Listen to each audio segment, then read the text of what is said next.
But I was Iron Mike again. But I was pretty cautious. You know, I was Iron Mike. I was pretty cautious, but I was still stupid.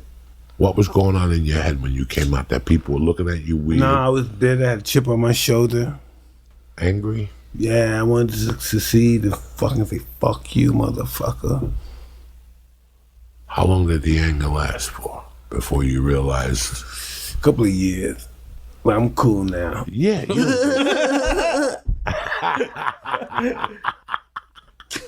That stuff destroyed me and stuff. All that stuff destroyed me. That movie they made, Mike, they said they based it off you. The one with Ving Rhames and Wesley Snipes. Yeah, that bullshit. Is that bullshit? Pretty much, yeah. Nobody challenged you in there? Nah. They didn't fly some fucking dude in from fucking Kentucky to try to beat you up and shit. They were saying that I was hearing dumb shit. And then I heard that movie and they were like, this is based on Mike Tyson being in fucking jail. Ving Rhames playing Mike Tyson or some shit. I knew there had to be a by the way there. Listen, right, if anybody would ever think about them, and them guys would just have me down. They held me down like that. You had no bad experiences in there? No, I had, listen,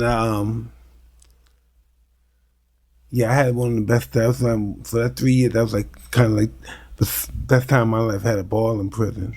No, you didn't. I had a ball. Seriously? Yeah. In which way? I had anything I wanted.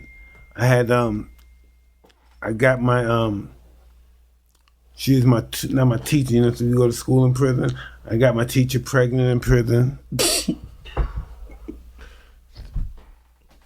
I'm serious, I got my teacher pregnant in prison. My friend from Chicago had to drive her to a doctor to get an abortion, but I got her pregnant in prison. So it didn't stop for you when you got locked up. It really is a crazy fucking ride, Mike Tyson. Yeah. Listen, I still had a little bit of money when I locked up. I didn't have a lot of money, but I had around $5 million still when I got locked up. So I could still make things happen when I was locked up. I could say, send that money here, send that there, to that guard's house, that guard's house, that guard's house. You were eating good in there? Yeah, whatever I want. No one to the child hall. All my food was brought to me from the street. I had the menu. They give me a menu and said, what do you want to eat tonight? And I some Chinese food, some fucking, I don't know, chicken. Were you boxing at all in there? No, just running around training, doing exercise, weights and stuff. And that's when you changed religious faith? Yeah, but I was Muslim before I went to prison, but people really didn't know that. Okay. What were you raised? Catholic. Fuck those motherfuckers. Hey, I can't say that because, you know, there's some good Catholics. There's some good Catholics. No, I listen, I'm Catholic. I'm still Catholic. I just don't go to church and mingle. You know what I'm saying? There's no reason to go to church and mingle with those fucking people. If, you know.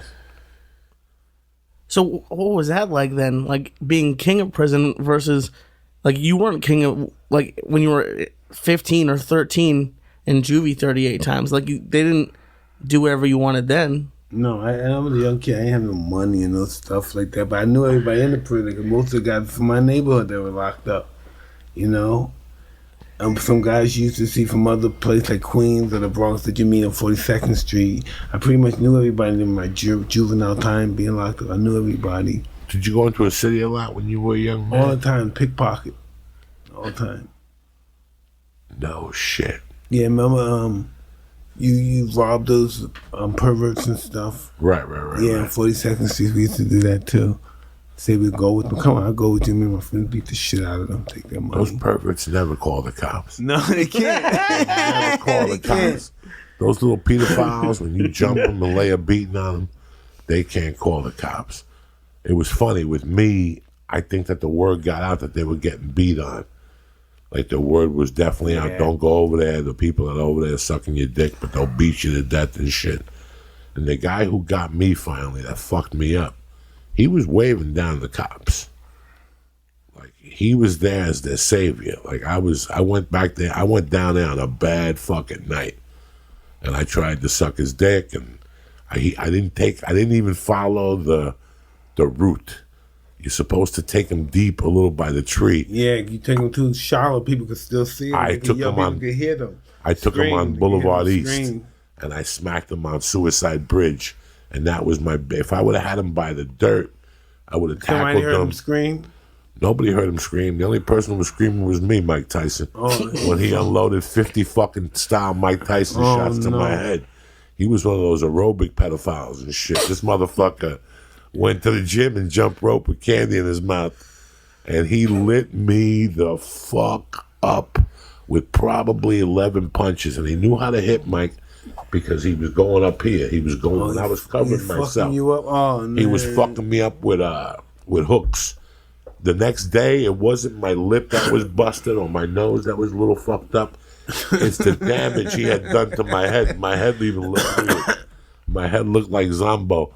Let me tell you something. There was a guy down there that sold hot dogs that weighed 500 pounds, and he made fresh lemonade. I was down there 3 times a week eating those dirty dog hot dogs. After that fucking pedophile beat me, I never went back down there again, not even to get a hot dog, because I was scared he was still waiting for me.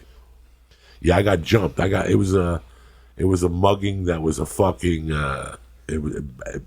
it backfired on me, Mike. You ever have a mugging backfire on you? Hey, listen, man. I don't even want to tell you, man. Hit me. You gotta hit me with one. You know, I had one mugging when somebody got killed. One of my friends got killed. Oh my God. Yeah. Mugging go bad. So the mugger shot one of our friends. Yeah. Like he was like Berkowitz, the crazy Jew that went on the train that time in New York. A black guy with jury on him and stuff, and nobody searched him. They saw the jury and it went for the jury. Nobody decided to search this guy or nothing and stuff. When everybody started turning, everybody walked around and turned around, he came out, boom, boom. I would have shit my fucking pants. My buddies went to get their dick sucked one night in New York, and I was downstairs. I was not getting my dick sucked the type of guy in buildings and shit. And they went upstairs with these 2 chicks. They went into a building. I was down there for 45 minutes. I was supposed, while they were getting their dick sucked, I was supposed to go around the corner and cop. It was right when you get off the George Washington Bridge and make a left. It's little Dominicanville back there in those buildings. The cops had that wired down. They knew why you were there. Nobody bothered you. A little bodega on the corner. So if it was me, you, and Mike, Mike's going to get his dick sucked. I'm going to get the drugs. You're going to the 6-pack to buy Daily News and a pack of gum, maybe some fucking chicharrones, just to have a reason to be there. And then we'd all meet downstairs. We let the fucking 2 idiots go upstairs. 45 minutes later, they went to get their dick sucked. Now I got to buzz my way into the building, because it's also the drug dealer building, and go back upstairs and look for these 2 idiots. And I finally, something made me go on the roof. We're going in like fucking Marines, you understand me? Welcome to church, motherfucker.